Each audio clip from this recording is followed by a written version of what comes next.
Dear students, today we are going to discuss about comparison of basic strengths of primary, secondary and tertiary amines।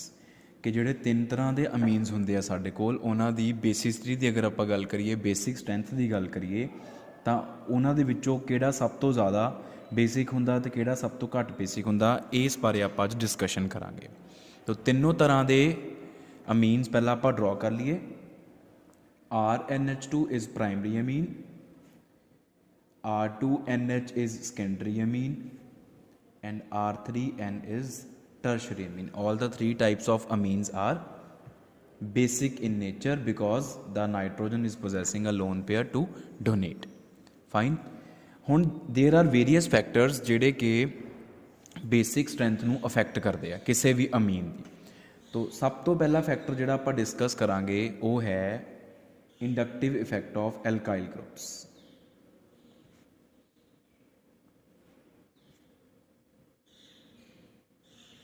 alkyl groups the inductive effect, that is positive I effect, releasing groups। alkyl groups are electron releasing group, so being electron releasing group, alkyl group will donate its electron density to nitrogen, due to which electron density upon nitrogen will be increased and availability of lone pair for donation is more। तो ਉਹਦੇ basis ਤੇ ਕਿਉਂਕਿ tertiary ਦੇ ਵਿੱਚ 3 alkyl groups ਆ, secondary 'ਚ 2 ਐਲਕਾਈਲਸ ਆ ਤੇ ਪ੍ਰਾਇਮਰੀ 'ਚ 1 ਐਲਕਾਈਲ ਆ। तो on the basis of electron releasing nature, that is plus I effect of alkyl groups, tertiary amine will be most basic and primary amine will be least basic। ठीक है जी, first factor ਦੇ first effect ਦੇ accordingly. Second factor ਜਿਹੜਾ ਕਿ basic strength ਨੂੰ affect ਕਰਦਾ ਵਾ, that is steric effect।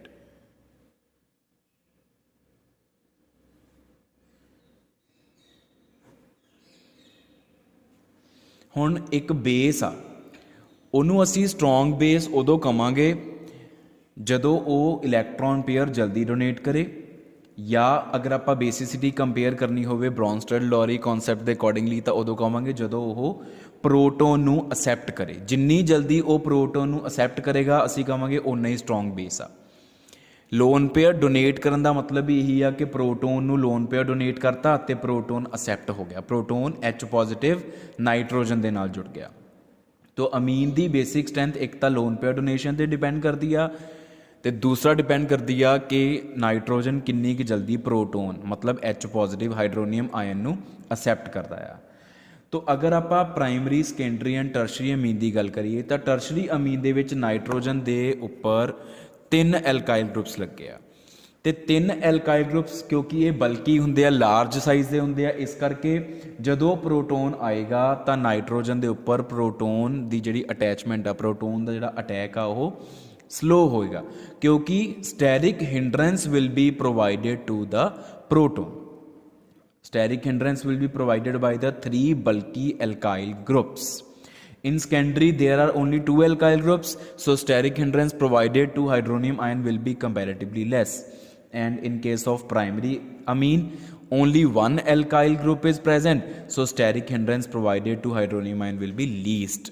तो ਉਹਦੇ ਹਿਸਾਬ ਨਾਲ tertiary ਜਿਹੜਾ ਆ, ਕਿਉਂਕਿ ਉਹਦੇ 'ਚ ਹਾਈਡਰੋਨੀਅਮ ਆਇਨ ਦਾ ਅਟੈਕ ਸਭ ਤੋਂ ਸਲੋ ਆ, ਤੋ tertiary amine is least basic and primary amine is most basic on the basis of steric effect, steric repulsion ਔਰ steric hindrance provided by the alkyl group. Alkyl group ਵੱਡਾ ਵਾ ਨਾ, ਇਸ ਕਰਕੇ ਉਹਨੇ ਹਾਈਡਰੋਨੀਅਮ ਆਇਨ ਦੇ ਜਦੋਂ ਹਾਈਡਰੋਨੀਅਮ ਆਇਨ ਆਊਗਾ ਨਾਈਟ੍ਰੋਜਨ ਦੇ ਨਾਲ ਬੌਂਡਿੰਗ ਕਰਨ ਦੇ ਲਈ, ਉਹਨੂੰ ਸਟੈਰਿਕ ਰਿਪਲਸ਼ਨ ਜਾਂ ਹਿੰਡਰੈਂਸ ਜਗ੍ਹਾ ਹੀ ਨਹੀਂ ਦੇਣੀ ਅਟੈਕ ਕਰਨ ਦੇ ਲਈ।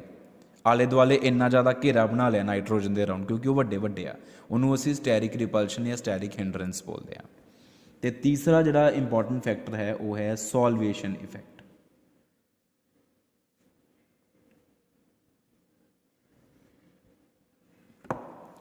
ਸੋਲਵੇਸ਼ਨ ਇਫੈਕਟ, ਸੋਲਵੇਸ਼ਨ ਇਫੈਕਟ ਨੂੰ ਥੋੜ੍ਹਾ ਜਿਹਾ ਧਿਆਨ ਨਾਲ ਸਮਝਣਾ ਆਪਾਂ। ਸੋਲਵੇਸ਼ਨ ਇਫੈਕਟ ਕੀ ਆ ਕਿ ਜਦੋਂ ਆਪਾਂ ਬੇਸਿਕ ਸਟਰੈਂਥ ਅਮੀਨ ਦੀ ਚੈੱਕ ਕਰਨੀ ਆ ਇਨ ਦਾ ਫਾਰਮ ਆਫ ਸੋਲਿਊਸ਼ਨ, ਜਦੋਂ ਆਪਾਂ ਉਹਨੂੰ ਕਿਸੇ ਮੀਡੀਅਮ 'ਚ ਘੋਲਿਆ, ਨੋਰਮਲੀ ਅਮੋਨੀਆ ਜਾਂ amines they are dissolved in water, we talk about aqueous medium. Aqueous medium means amines are dissolved in water. Solvation ਦਾ ਮਤਲਬ ਕੀ ਹੁੰਦਾ? the attraction of H2O molecules towards the solute particle. Attraction of solute particle for solvent particles is called solvation. ਜਦੋਂ solvent ਦੇ particles ਜਾਂ solvent ਦੇ molecules solute molecule ਦੇ ਵੱਲ attract ਹੋ ਕੇ ਉਹਦੇ ਨਾਲ bind ਹੋ ਜਾਂਦੇ ਆ through attractive forces, that effect is called solvation effect. ਜਿੱਦਾਂ ਮੰਨ ਲਓ NaCl ਆ, NaCl ਨੂੰ ਪਾਣੀ 'ਚ ਘੋਲਿਆ, Na ਪੋਜ਼ਿਟਿਵ ਲੱਗ ਹੋ ਗਿਆ, Cl ਨੈਗੇਟਿਵ ਲੱਗ ਹੋ ਗਿਆ। Na ਪੋਜ਼ਿਟਿਵ ਨੇ ਵਾਟਰ ਮੋਲੀਕਿਊਲਸ ਨੂੰ ਅਟਰੈਕਟ ਕਰ ਲਿਆ, Cl ਨੈਗੇਟਿਵ ਨੇ ਵਾਟਰ ਮੋਲੀਕਿਊਲਸ ਨੂੰ ਅਟਰੈਕਟ ਕਰ ਲਿਆ। This is called solvation of Na positive, solvation of Cl negative. Solute particles ਨੂੰ ਜਦੋਂ ਸੋਲਵੈਂਟ ਪਾਰਟੀਕਲਸ ਬਾਈਂਡ ਕਰ ਲੈਂਦੇ ਆ ਉਹਨੂੰ ਸੋਲਵੇਸ਼ਨ ਇਫੈਕਟ ਬੋਲਦੇ ਆ। तो सॉल्वेशन इफैक्ट दे विच आपां अमीन दी जिहड़ी बेसिसिटी चैक करनी, बेसिक स्ट्रेंथ चैक करनी आ, वो चैक करनी आ इन एक्वस मीडियम। तो आ देखो, आ मान लो बीकर आ, कंटेनर आ, ठीक है, इहदे च वाटर आ, दिस इज वाटर। होना की आ कि आ एक अमीन मॉलिक्यूल आ, this is one amine molecule, ठीक है। ਜਦੋਂ ਆਪਾਂ ਇਹਦੀ ਬੇਸਿਕ ਸਟਰੈਂਥ ਚੈੱਕ ਕਰਨੀ ਆ ਤਾਂ ਆਪਾਂ ਉੱਪਰੋਂ H ਪੋਜ਼ਿਟਿਵ ਪ੍ਰੋਵਾਈਡ ਕੀਤਾ ਇਹਨੂੰ। H positive means acid. ਤਾਂ ਅਮੀਨ ਨੇ H ਪੋਜ਼ਿਟਿਵ ਨੂੰ ਬਾਈਂਡ ਕਰ ਲੈਣਾ, ਕਿਉਂਕਿ ਅਮੀਨ ਦੇ ਨਾਈਟ੍ਰੋਜਨ ਨੇ ਆਪਣਾ ਲੋਨ ਪੇਅਰ ਹਾਈਡਰੋਜਨ ਨੂੰ ਦੇਤਾ, ਤਾਂ ਫਿਰ ਉਹਨਾਂ ਦੋਨਾਂ ਦੇ ਵਿਚਕਾਰ ਬੌਂਡ ਬਣ ਗਿਆ ਤੇ ਨਾਈਟ੍ਰੋਜਨ ਦੇ ਉੱਪਰ ਕੀ ਆ ਗਿਆ, ਪੋਜ਼ਿਟਿਵ ਚਾਰਜ। ਆ ਚੀਜ਼ ਹੋਣੀ ਆ, ਦੇਖੋ ਆ ਮੰਨ ਲਓ ਇੱਕ ਅਮੀਨ ਆ, ਇਹ ਪ੍ਰਾਇਮਰੀ ਅਮੀਨ ਆ, ਠੀਕ ਹੈ। ਇਹਦੇ ਉੱਪਰ ਜਦੋਂ H ਪੋਜ਼ਿਟਿਵ ਪਿਆ ਇਟ ਬਿਕਮਸ NH3 ਪੋਜ਼ਿਟਿਵ, ਇਹ ਪ੍ਰਾਇਮਰੀ ਅਮੀਨ ਆ। R2NH, ਇਹਦੇ ਉੱਪਰ ਜਦੋਂ H ਪੋਜ਼ਿਟਿਵ ਪਾਇਆ ਉਹ ਬਣ ਗਿਆ R2NH2 ਪੋਜ਼ਿਟਿਵ, ਤੇ R3N, ਇਹਦੇ ਉੱਪਰ ਜਦੋਂ H ਪੋਜ਼ਿਟਿਵ ਪਾਇਆ ਉਹ ਬਣ ਗਿਆ R3NH ਪੋਜ਼ਿਟਿਵ। ਹੁਣ ਜਦੋਂ ਪ੍ਰੋਟੋਨ ਲੱਗ ਗਿਆ ਅਮੀਨ ਦੇ ਉੱਪਰ ਤਾਂ ਉਸ ਅਮੀਨ ਨੂੰ ਅਸੀਂ ਬੋਲਦੇ ਹਾਂ ਪ੍ਰੋਟੋਨੇਟਡ ਅਮੀਨ। ਆ ਤਿੰਨੋਂ ਹੈਗੀਆਂ ਵਾ ਪ੍ਰੋਟੋਨੇਟਡ ਅਮੀਨਸ। ਹੁਣ ਇਹ ਪ੍ਰੋਟੋਨੇਟਡ ਅਮੀਨ ਦੇ ਵਿੱਚ ਨਾਈਟ੍ਰੋਜਨ ਦੇ ਉੱਪਰ ਪੋਜ਼ਿਟਿਵ ਚਾਰਜ ਆ, ਤਾਂ ਜਦੋਂ ਆਪਾਂ H ਪੋਜ਼ਿਟਿਵ ਪਾਇਆ ਤਾਂ ਅਮੀਨ ਨੇ H ਪੋਜ਼ਿਟਿਵ ਨੂੰ ਗੇਨ ਕਰ ਲਿਆ ਤੇ ਉਹ ਬਣ ਗਿਆ ਪ੍ਰੋਟੋਨੇਟਡ ਅਮੀਨ। ਇਹ ਪ੍ਰੋਟੋਨੇਟਡ ਅਮੀਨ ਮੋਲੀਕਿਊਲ ਆ। ਹੁਣ ਇਸ ਪ੍ਰੋਟੋਨੇਟਡ ਅਮੀਨ ਮੋਲੀਕਿਊਲ ਦੇ ਅਰਾਊਂਡ ਜਿਹੜੇ ਵਾਟਰ ਮੋਲੀਕਿਊਲਸ ਪਏ ਹੋਏ ਆ, ਇਹਨਾਂ ਵਾਟਰ ਮੋਲੀਕਿਊਲਸ ਦੇ ਨਾਲ ਪ੍ਰੋਟੋਨੇਟਡ ਅਮੀਨ ਦੀ ਹਾਈਡਰੋਜਨ ਬੌਂਡਿੰਗ ਹੋ ਜਾਣੀ ਆ। There takes place the formation of hydrogen bonds between water molecules and protonated amine molecule. Imagine करो आ वाला एक मॉलीक्यूल बीकर दे विच पिया, आले दुआले वाटर आ, उपरों H पॉजिटिव आया, ਇਹਦੇ ਨਾਲ H पॉजिटिव जुड़ गया, ये ਇਹਦੇ ਚ कन्वर्ट हो गया। इस मॉलीक्यूल ने आले दुआले वाले वाटर मॉलीक्यूल्स नाल हाइड्रोजन बॉन्डिंग कर ली, ਉਹਨੂੰ ਅਸੀਂ बोलते हैं सॉल्वेशन हो गई। प्रोटोनेटेड अमीन की सॉल्वेशन हो गई क्योंकि सॉल्वेंट मॉलीक्यूल्स ने ਉਹਦੇ ਨਾਲ बाइंड कर लिया, ਉਹਨੂੰ ਘੇਰਾ पा लिया through attractive forces.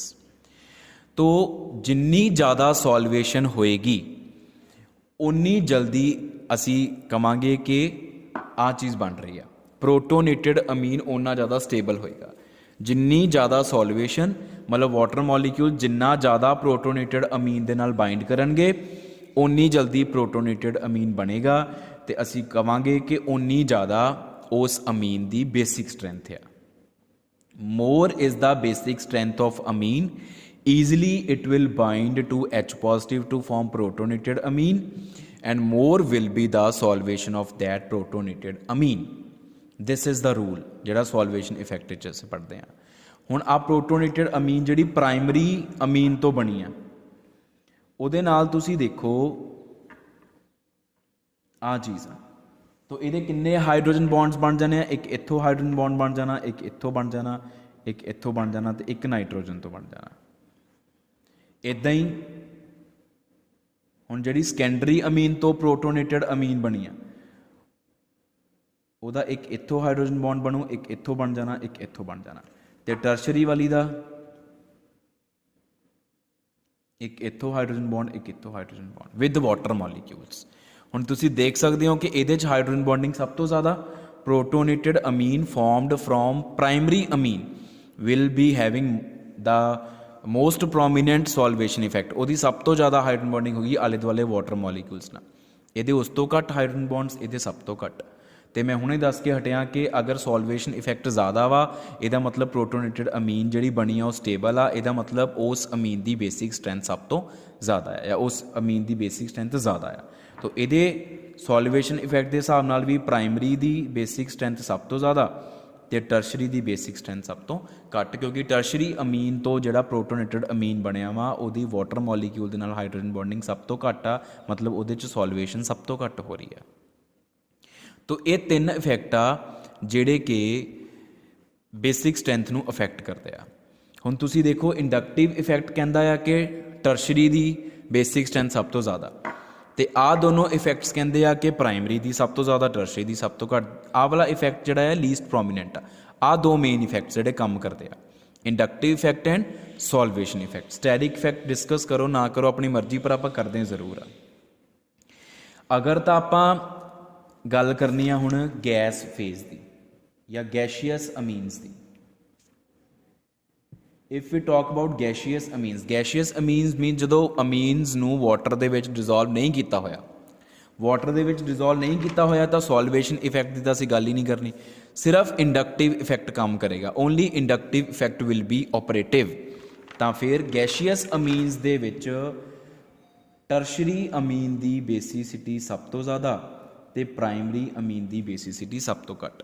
But if we talk about solvated amines ਜਾਂ ਜਿਹਨੂੰ ਅਸੀਂ ਐਕੁਅਸ ਅਮੀਨਸ ਵੀ ਕਹਿ ਦਿੰਦੇ ਹਾਂ, ਤਾਂ ਉਸ ਕੇਸ ਦੇ ਵਿੱਚ ਟ੍ਰੈਂਡ ਕੀ ਆ? ਹੁਣ ਸੋਲਵੇਟਿਡ ਅਮੀਨਸ ਦੇ ਵਿੱਚ inductive effect as well as solvation effect both will be operative. ਤੇ ਇੰਡਕਟਿਵ ਇਫੈਕਟ ਕਹਿੰਦਾ ਕਿ ਟਰਸ਼ਰੀ ਸਭ ਤੋਂ ਜ਼ਿਆਦਾ ਹੋਵੇ, ਪ੍ਰਾਇਮਰੀ ਸਭ ਤੋਂ ਘੱਟ, ਤੇ ਸੋਲਵੇਸ਼ਨ ਇਫੈਕਟ ਕਹਿੰਦਾ ਪ੍ਰਾਇਮਰੀ ਸਭ ਤੋਂ ਜ਼ਿਆਦਾ, ਟਰਸ਼ਰੀ ਸਭ ਤੋਂ ਘੱਟ। ਤੋ ਇਹਨਾਂ ਦੋਨਾਂ ਦੀ ਆਪਸੀ ਲੜਾਈ ਦੇ ਵਿੱਚ ਫਾਇਦਾ ਹੋ ਜਾਂਦਾ ਵਾ ਸੈਕੰਡਰੀ ਅਮੀਨ ਨੂੰ। ਸੈਕੰਡਰੀ ਅਮੀਨ ਦੀ ਬੇਸਿਕ ਸਟਰੈਂਥ ਸਭ ਤੋਂ ਜ਼ਿਆਦਾ ਹੋ ਜਾਂਦੀ ਆ, ਪ੍ਰਾਇਮਰੀ ਐਂਡ ਟਰਸ਼ਰੀ ਦੀ ਬੇਸਿਕ ਸਟਰੈਂਥ ਆਲਮੋਸਟ ਸੇਮ ਹੋ ਜਾਂਦੀ ਆ। Secondary amine is most basic and the basic strength of primary and tertiary becomes almost same. ਜਿੱਦਾਂ ਉਹ ਛੋਟੇ ਹੁੰਦੇ ਕਹਾਵਤ ਪੜ੍ਹਦੇ ਆ, ਦੋ ਬਿੱਲੀਆਂ ਦੀ ਲੜਾਈ ਦੇ ਵਿੱਚ ਜਿਹੜਾ ਮੌਂਕੀ ਬਾਂਦਰ ਹੁੰਦਾ ਉਹ ਰੋਟੀ ਖਾ ਜਾਂਦਾ, ਉਹੀ ਚੀਜ਼ ਹੋਈ ਹੈ ਇੱਥੇ। ਲੇਕਿਨ ਅਗਰ ਆਪਾਂ ਮੋਰ ਪ੍ਰੀਸਾਈਜ਼ਲੀ ਗੱਲ ਕਰਨੀ ਆ ਦੈਨ ਫॉर ਮਿਥਾਈਲ ਅਮੀਨਸ, ਅਗਰ ਆਪਾਂ ਮਿਥਾਈਲ ਅਮੀਨਸ ਦੀ ਗੱਲ ਕਰੀਏ, ਅਗਰ ਜਿਹੜਾ ਆਰ ਗਰੁੱਪ ਆ ਉਹ ਮਿਥਾਈਲ ਆ, ਤਾਂ ਮਿਥਾਈਲ ਅਮੀਨਸ ਦੇ ਕੇਸ ਵਿੱਚ ਕੀ ਹੋਣਾ ਵਾ, ਜਿਹੜਾ ਪ੍ਰਾਇਮਰੀ ਆ ਉਹਦੀ ਬੇਸਿਕ ਸਟਰੈਂਥ ਟਰਸ਼ਰੀ ਤੋਂ ਥੋੜੀ ਜੀ ਜ਼ਿਆਦਾ ਹੋਣੀ ਆ। ਤੋ ਇਹ ਕਿਉਂ? ਜਿਹੜਾ ਸੋਲਵੇਸ਼ਨ ਇਫੈਕਟ ਆ ਉਹ ਡੋਮੀਨੇਟ ਕਰਦਾ।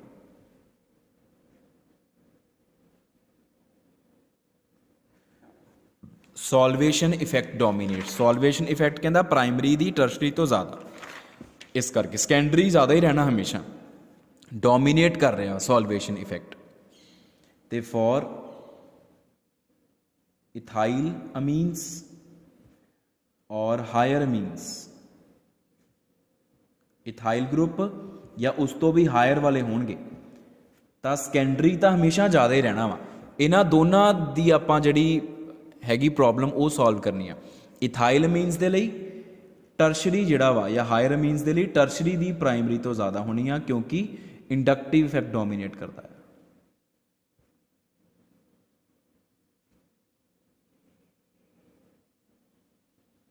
ਇੰਡਕਟਿਵ ਇਫੈਕਟ ਡੋਮੀਨੇਟਸ, ਤੇ ਇੰਡਕਟਿਵ ਇਫੈਕਟ ਕਹਿੰਦਾ ਕਿ ਟਰਸ਼ਰੀ ਦਾ ਪ੍ਰਾਇਮਰੀ ਤੋਂ ਜ਼ਿਆਦਾ ਹੋਣਾ ਬੇਸਿਕ ਸਟਰੈਂਥ। ਸੈਕੰਡਰੀ ਹਮੇਸ਼ਾ ਜ਼ਿਆਦਾ ਹੀ ਰੱਖਣਾ ਵਾ ਤੁਸੀਂ ਅਗਰ ਸੋਲਵੇਟਿਡ ਜਾਂ ਐਕੁਅਸ ਅਮੀਨਸ ਦੀ ਗੱਲ ਕਰਦੇ ਹੋ। ਜੇ ਗੈਸ਼ੀਅਸ ਅਮੀਨਸ ਦੀ ਗੱਲ ਕਰਦੇ ਹੋ, only inductive effect is operative, solvation effect is not operative. So this is all about the comparison of basic strength of primary, secondary and tertiary amines.